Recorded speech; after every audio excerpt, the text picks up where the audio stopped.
sounds like a comatose party right there. Come on. How's everybody doing? Good. Ah, Jesus. This doesn't even sound like a street. Come on. Everybody okay? Yeah. All right, just want to check. If you don't hear enough noise, you got better call the morgue. So, I'm Ed. I come from the wonderful city known as Miami. That's where your cocaine comes from. Just in case anybody's wondering. Oh, you're quite welcome.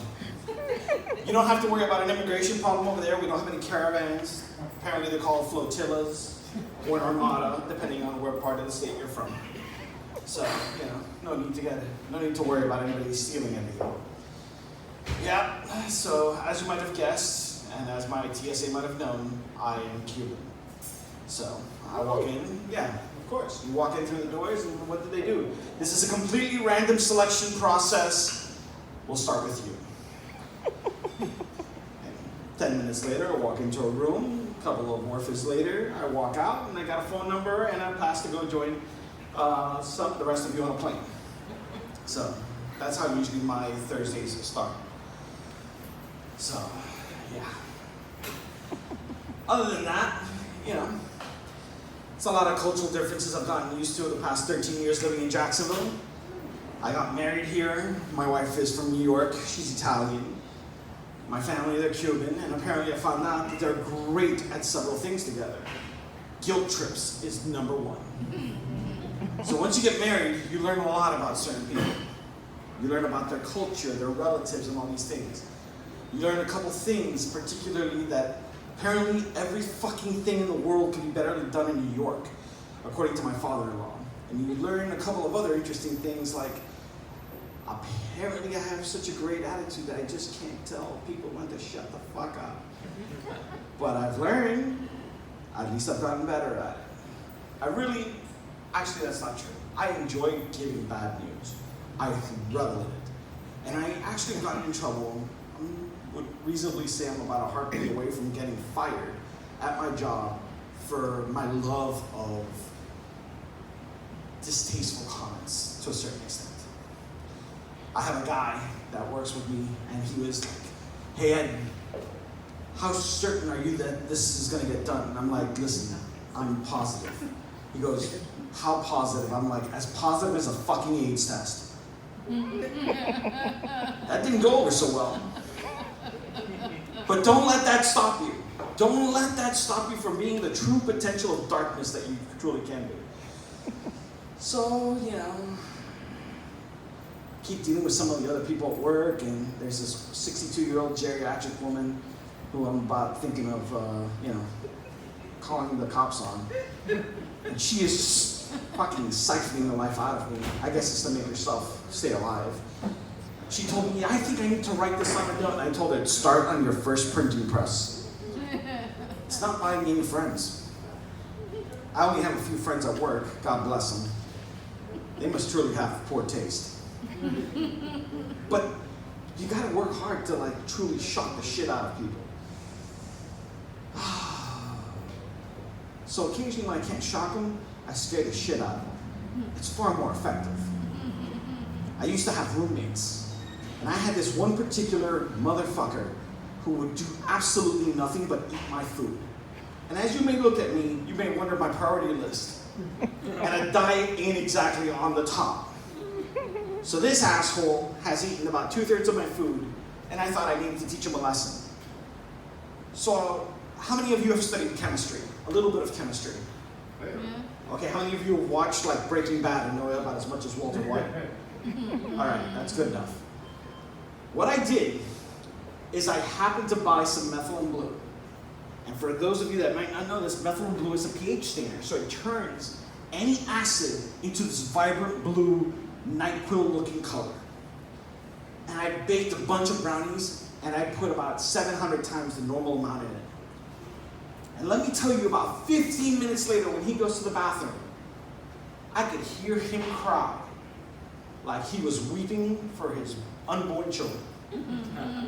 Holding his dick in his hand, crying after that fluorescent blue color came out. And he's in tears, and he's like,